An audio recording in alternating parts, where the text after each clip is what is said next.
اللہ تعالیٰ نے فرمایا وَأَعِدُّوا لَهُم مَّا اسْتَطَعْتُم مِّن قُوَّةٍ وَمِن رِّبَاطِ الْخَيْلِ، فرمایا مسلمانوں اپنے گھوڑے تیار رکھو،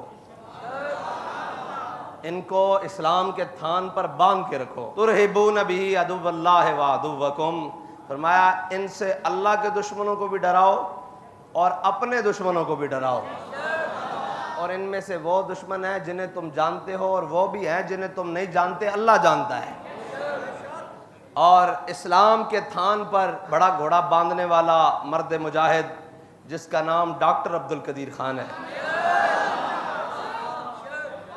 اور اس نے اسلام کے تھان پر اتنا بڑا گھوڑا باندھا ہے کہ اس گھوڑے کو چلانے کے لیے اب کوئی صلاح الدین ایوبی کا وارث چاہیے، کوئی محمود غزنوی کا وارث چاہیے، اور کوئی محمد بن قاسم کا چاہنے والا چاہیے۔ اور کیونکہ آپ کا کل یوم وصال گزرا ہے، پاکستان کا ہی محسن نہیں، اسلام کا محسن ہے ڈاکٹر عبدالقدیر خان، جس نے اسلامی دنیا کو ایٹمی طاقت سے نوازا ہے۔ کل اس کا دن گزرا ہے، نہ کسی کی زبان پر آئے گا، نہ کسی کے جناب کسی وزیر اعظم نے کوئی خصوصی تقریب کی ہوگی، نہ کوئی اس کے مزار پر گیا ہوگا، کوئی گیا تو اللہ جانے، میرے خیال میں تو ابھی تک کوئی نہیں گیا، کوئی سیاسی شخصیت یا کوئی عسکری بڑی شخصیت کہ بھائی تجھے سلام پیش کرنے کے لیے آئے ہیں، تو نے پاکستان کو اور اسلام کو قوت بخشی ہے۔ اور یہاں تو یہ ہے کہ میرے آقا و مولا صلی اللہ تعالیٰ علیہ وسلم کے غلام خالد بن سفیان الحذلی کو مارنے کے لیے جائیں، قتل کرنے کے لیے۔ حضور نے فرمایا کون جائے گا خالد بن سفیان الحذلی کو مارنے کے لیے؟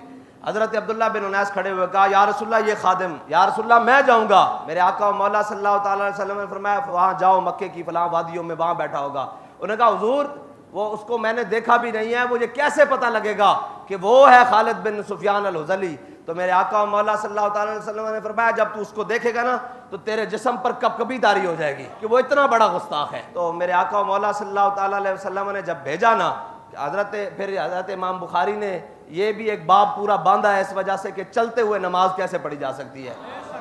پھر اقبال کہتا ہے شوق تیرا اگر نہ ہو میری نماز کا امام، میرا قیام بھی حجاب میرا سجود بھی حجاب۔ اب چلتے ہوئے تو رکوع بھی نہیں ہوگا، چلتے ہوئے تو سجدہ بھی نہیں ہوگا، لیکن حضرت عبداللہ بن انیس کی نماز تو ہوئی ہے، لٹائی بھی نہیں۔ نماز عصر کا وقت بھی جا رہا ہے اور سامنے گستاخ بھی آ گیا، حضور کا دشمن بھی آ گیا ہے، اللہ اور اس کے رسول کا بہت بڑا دشمن بھی سامنے آ گیا ہے۔ تو پھر کیا کیا؟ نہ قیام ہے، نہ قعود ہے، نہ رکوع ہے، نہ سجود ہے، بردرے یار گزاریم نماز اجبے۔ ہاتھ چوکیا تھے بن لے تے ان دی جانب چلنا شروع کر دیتا۔ اور پھر اقبال دی زبان ہے شوق تیرا اگر نہ ہو میری نماز کا امام۔ یہ بھی ضروری نہیں کہ جدھر وہ بیٹھا سی ادھر ہی کعبہ سی، ہاں پھر وہ کی کعبہ عشق تو میں تیرے چار سو۔ حضور دے کام کیا سن نا، اے حضرت امام بخاری نے پورا باب بندیا کہ جناب چلتے ہوئے نماز کس طرح پڑھنی جانی ہے۔ حضرت عبداللہ بن انیس گیا، اس نے واصل جہنم کر کے واپس آ گئے۔ میں دسن لگا جڑا ایک گستاخ واسطے، ایک حضور دے دشمن واسطے جاوے تے کم کر کے آوے تے اس نو کتنا بڑا انعام ملدا، تے اللہ دی اور اس دی رسول دی بارگاہ چو ڈاکٹر عبدالقدیر خان نو کتنا بڑا انعام ملیا ہوئے گا۔ اتنا بڑا ہتھیار بنایا، اتنا بڑا گھوڑا بندیا اسلام دے تھان ہوتے جس دے نال اج بھی پورا کفر تمدا۔ انہاں کول ہزار ہتھیارن کہندے ہوئے ہیں کہ ساڈے کول بہترن تے ساڈے کو فلاں ہے، ساڈے کو فلاں ہے۔ میں کہا تواڈے کول کچھ بھی بہتر ہوئے تساں اتنے جدید جناب تیارے بنا لین تے جناب سارا کچھ بنا لیا، لیکن انہاں نو چلان واسطے کوئی ایم عالم حضور دا غلام ہی آئے گا جڑا دنیا تے ریکارڈ بنائے گا۔ او حضرت عمر بن مادی کرب نے کی کیا سی حضرت فاروق اعظم نو؟ فرمایا یا امیر المومنین تسی کہندے ہو تلوار نہیں چلی، فرمایا عمر بن مادی کرب نے تلوار بھیجی سی نال ہاتھ تو نہیں سی بھیجا نا۔ اقبال نے کوئی خصوصی تلوار دی گل نہیں کی تھی کہ جناب کوئی جناب فلاں فولاد دی بنی ہوئے گی، کوئی چائنا دی یا تہران دے فولاد دی بنی ہوئے گی یا امریکہ دے یا پتہ نہیں کسی اور فولاد دی بنی ہوئے گی۔ اقبال کہندا جتھے دی بھی بنی ہوئے قبضے میں یہ تلوار بھی آ جائے تو مومن یا خالد جاں باز ہے یا حیدر کررا۔ گل سمجھو کہ نہیں؟ تے حضرت عبداللہ بن انیس حضور دی بارگاہ واپس آئے تے جدو آئے نا تے میرے آقا و مولا صلی اللہ تعالیٰ علیہ وسلم دور و نزدیک کے سننے والے وہ کان لالے کرامت پہ لاکھوں سلام، پردوں میں بھی چھپا ہو تو چشم بینا دیکھ لیتی ہے اور زمانے کی طبیعت کا حضور کی ایک نظر مبارکہ سے قیامت تک اولیاء کو یہ مقام حاصل ہوا ہے، حضور کی جناب امت کے پاکان کو، کہ وہ جو دلوں میں چھپا ہوا وہ دیکھ لیتے ہیں. تو کہاں امام الانبیاء کی نگاہ مبارکہ؟ جب حضور نے دیکھا نا حضرت عبداللہ بن انیس کو آتے ہوئے، تو حضور نے کہا یہ تو تازہ تازہ کام کر کے آ رہا ہے. میرے آقا و مولا صلی اللہ تعالیٰ علیہ وسلم حضرت عبداللہ بن انیس کا ہاتھ پکڑ کے اندر لے گئے، اور جب حضرت عبداللہ بن انیس باہر نکلے نا تو حضرت عبداللہ بن انیس کے ہاتھ میں حضور کا عصا تھا. صحابہ نے کہا دکھائیے تو صحیح. انہوں نے کہا نہیں نہ دکھانا تے نہ دینا، اے جنت اس دی ٹیک نال میں جنت جانا.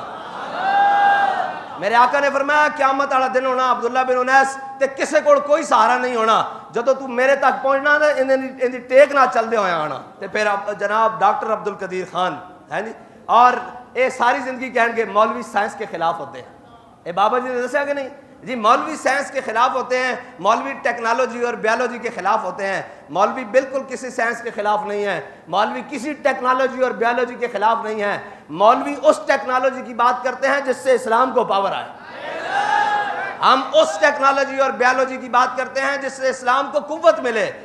جو اسلام کی بیخ کو نہیں کرے اس ٹیکنالوجی اور اس بیولوجی کے ہم خلاف ہیں. تو بابا جی نے کہا آپ سائنس کے خلاف ہیں. فرمایا مجھے یہ بتاؤ، اس ٹائم تو ڈاکٹر عبد القدیر صاحب حیات تھے، فرمایا بتاؤ کہ پاکستان میں سب سے بڑا سائنسدان کون ہے؟ انہوں نے کہا جی ڈاکٹر عبد القدیر خان.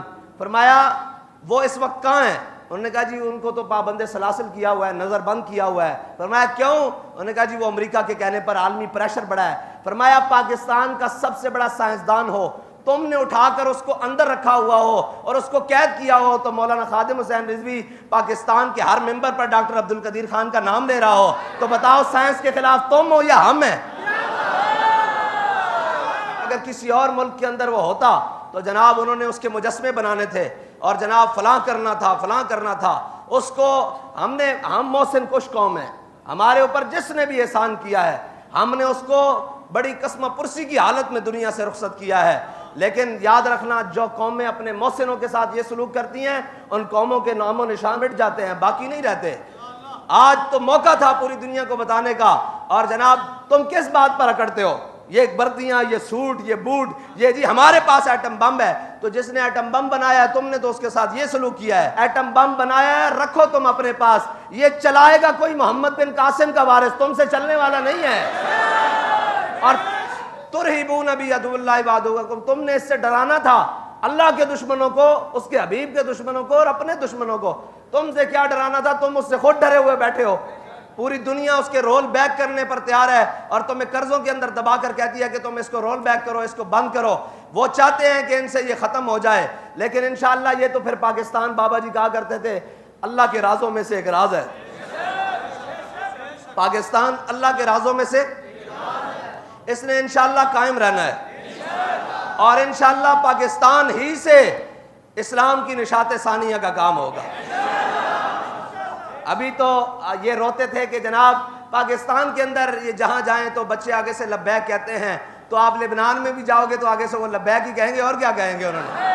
تم یہاں نام لینے سے روتے تھے، یہ بات تو بڑی بڑھ گئی ہے آگے. وہ تو برستے بمبوں میں بھی لبیک یا رسول اللہ کہتے ہیں. حضور کی امت حضور کے در رحمت پر واپس آ رہی ہے. وہ اقبال نے کہا نا، کہتا ہے نغمہ کجا من کجا ساز سخن بہانہ ایست، سوئے قطار می کشم ناکائے بے زمام را.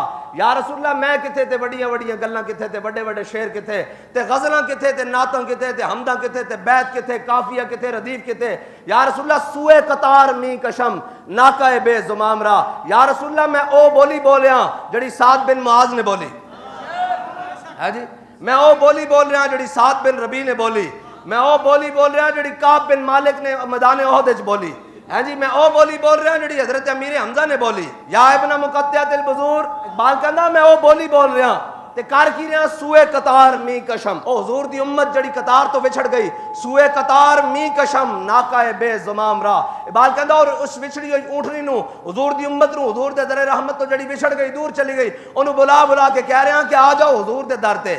ہاں کائنات کدھرے بھی پناہ نہیں مل سکتی، کدھرے بھی کوئی گل نہیں بن سکتی، صرف حضور دے در رحمت نال وابستہ ہو کے بن سکتی. بس حضرت نعمان بن مقرن دندانے پہ ہوئے تلوار نو تے پھٹی ہوئی پگڑی تے جناب موزے بھی پھٹے ہوئے تے جناب کپڑے بھی پھٹے ہوئے، یزدگرد دردار گئے.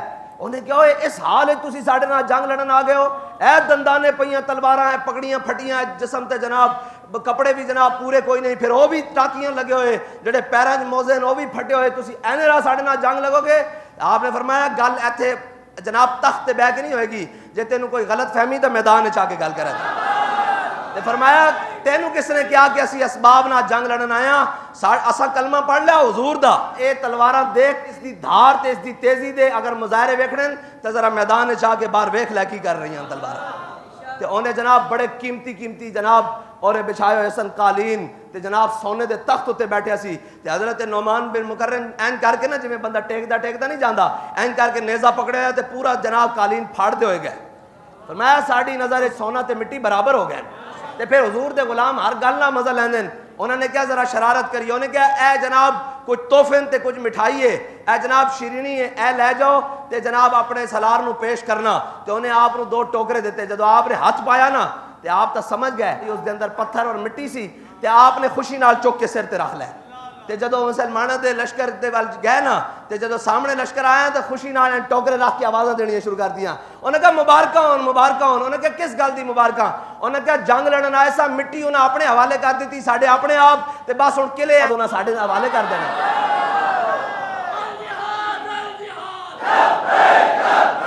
حضور دے غلام ہر گل وچ مزہ لیندے، اس دوران جدو آپ گئے نا تے انہوں نے جناب وہ دسترخوان بچھا دیتا اور دسترخوان بچ گیا اور کسرا دا بادشاہ دا دسترخوان تے جناب کھانا آیا تے کچھ چھوٹے لقمے چھوٹے ذرات روٹی دے اور جناب این کر کے نا روٹی دے تے باقی چیزاں دے اور دسترخوان تے گر گیا تے آپ نے این کر کے نا وہ کٹھے کر کے نا این کھانے شروع کر دیتے۔ کسی نے کیا کہ نعمان بن مقرن سامنے بادشاہ بیٹھے انہوں نے سفراء وزراء جرنل تے بیوروکریسی تے اسٹیبلشمنٹ بیٹھی، اے تسی کی کر رہے ہو چھوٹے ذرات چک کے کھا رہے ہو؟ فرمایا اترک سنت رسول اللہ لہذا الحمقا، فرمایا تیرا کی خیال ہے میں انہاں بے وقوفاں دی وجہ نال حضور دی سنت چھوڑ دیاں؟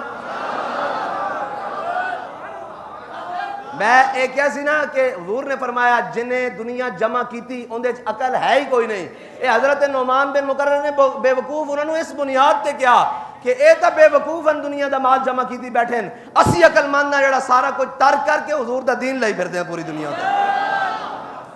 اس واسطے حضور دے غلام جس حال وچ بھی ہون تے او لطف لیندے۔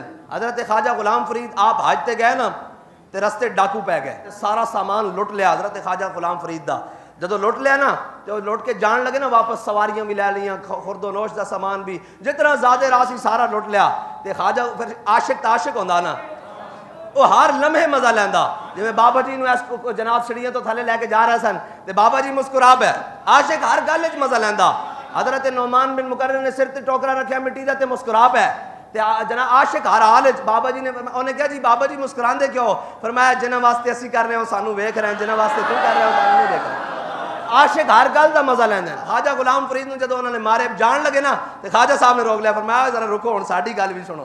انہوں نے کہا جی کی گل ہے؟ آپ نے فرمایا تساں ساڈے کول سواریاں بھی کھولیاں سارا کچھ کھولیا، ہن اے دسو کہ اسی تے جناب اجے بڑی دور ہے مدینہ پاک تو، کوئی شارٹ کٹ راہ دسو کہ اسی جلدی تسی تے اس علاقے تے بھیدی ہو تو ان تے پتہ ہونا جویں اے جناب جس علاقے دا بندہ ہوئے انہوں پتہ ہوندا ہے گلی ادھر بڑھاندی اے جناب ادھروں جاندا ہے چوک ادھروں جاندا۔ آپ نے فرمایا یار سانو راہ دسو جلدی کہ اسی جلدی مدینہ پاک پہنچ جائیے۔ وہ جناب اس علاقے تے بھیدی سن ڈاکو جے سن، انہوں نے کہا اے فلاں پہاڑ ہے اس تو جناب سجے ہونا اترنا اگوں این کر کے ہونا تے سامنے مدینہ پاک آ جائے گا۔ تے وہی گل بنی جدو خواجہ صاحب ٹرے تے شام ہون تو پہلے مدینہ پاک سامنے آ گیا، حالانکہ 2 دن دی مسافت سی تے خواجہ صاحب نے سارا کچھ پیچھے چھڈیا تے نس کے حضور دی بارگاہ پہنچ گئے۔ معاویہ شریف دے سامنے آ کے عرض کرن لگے تیرے بدوی مریندے ہیں لٹیندے ہیں کٹیندے ہیں پر جھٹ تیرے کول مدینے پہنچیندے ہیں۔ عاشق ہے نا پھر عاشق ہے نا عاشق ہر گل وچ مزہ لیندا۔ فرمایا ماریا بھی ہے لٹیا بھی ہے کٹیا بھی ہے حضور شکایت نہیں پر جھٹ تیرے کول مدینے پہنچیندے ہیں، میں اس لٹن پٹن کٹن تو قربان۔ کیا یا رسول اللہ اس کٹ دا بھی مزہ آ گیا، ہر چیز لٹان دا بھی مزہ آ گیا کیونکہ انہاں جھٹ تواڈے کول مدینے پہنچا دیتا۔ عاشق جڑا نا عاشق او جناب بہار اقبال کہندا یہ نغمہ فصلے گلو لالا کا نہیں بابا، بہار ہو کے خزاں لا الہ الا اللہ۔ ہاں جدو حضور دا عشق آ جائے گا نہ تا فقیری اوکھی لگدی نہ تا امیری اوکھی لگدی، ہاں جی نہ تا میانہ روی اوکھی لگدی، کائنات دا ہر کام اوکھا نہیں لگدا۔ جے حضور دے در تو دائیں میں پھر گئے پھر کے گلی تباہ ٹھوکریں سب کی کھائے کیوں، دل کو جو عقل دے خدا پھر تیری گلی سے جائے۔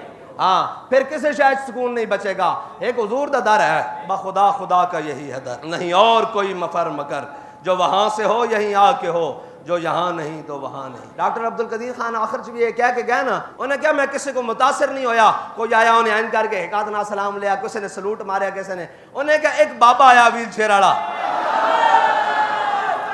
ہاں جی، ہزاراں نہیں لکھاں کروڑاں دے دلاں دی دھڑکن بھی ہوئے، ہاں جی، خود شیخ الحدیث بھی ہوئے، جناب شیخ القرآن بھی ہوئے، اور حافظ اقبال بھی ہوئے، حافظ اعلی حضرت بھی ہوئے، اور وقت امیر المجاہدین بھی ہوئے، جس دی ایک نگاہ فیض دے نال ہزاراں جناب پیمانے تڑپ کے رہ جان۔ انہیں کیا او آیا، انہیں گھنٹہ میرا ہاتھ پکڑ کے رکھیا، کدی ادھروں چومیا کدی ادھروں چومیا۔ میں پوچھیا بابا جی کیوں چم دیو؟ انہیں کہا میرے آقا نے فرمایا جنہیں تین بنایا وہ بھی جنت جائے گا، جنہیں تیر پکڑایا وہ بھی جنت جائے گا، جس نے چلایا وہ بھی جنت جائے گا، جس نے خرید کے دیتا وہ بھی جنت جائے گا۔ تے میں اس ہاتھ نو نہ چوما جنہیں اسلام نو ایٹم بم بنا کے دیتا۔ عشق دے انداز پھر اپنے ہوندے نا، عاشق پھر اپنے انداز رکھ دین، اپنے نرالے انداز رکھ دین، انہاں دے طریقے بھی نرالے ہوندے۔ اقبال کہندا عاشقان اوز خوباں خوب تر، اقبال کہندا جڑا حضور دے عاشق ہون خوباں خوب تر، او سونے نال بھی سونے ہو جاندے، جناب وڈے نال بھی وڈے ہو جاندے، سمجھداراں نال بھی سمجھدار ہو جاندے، اچھے نال بھی اچھے ہو جاندے۔ کہندا عاشقان اوز خوباں خوب تر، خوش ترو زیبا ترو محبوب تر۔ اقبال کہندا پھر انہاں تو سونا بھی کوئی نہیں ہوندا، انہاں دی گل نالوں چنگی کسے دی گل بھی نہیں ہوندی، تے اقبال کہندا دلاں وچ سب نالوں زیادہ انہاں دی ہی محبت ہوندی۔ پھر عاشقان او ز خوباں خوب تر، خوش ترو زیبا ترو محبوب تر۔ بس حضور دی غلامی، حضور نال پیار تے انے واہ پیار تے جڑی شے نال بھی کرنا، بس او حضور دی وجہ نال کرنا، بس جڑی شے نال اولاد نال بھی کرنا تے کہنا امام الانبیاء نے این تلقین فرمائی، ہے جی، اور مال نو اللہ دی راج خرچ کرنا تے این کہنا حضور نے فرمایا۔ پھر اس واسطے کہ تیری ہر ادا پہ ہے جاں فدا، مجھے ہر ادا نے مزہ دیا، کوئی تجھ سا ہوا نہ ہوگا شہا، تیرے خالق حسن و ادا کی قسم۔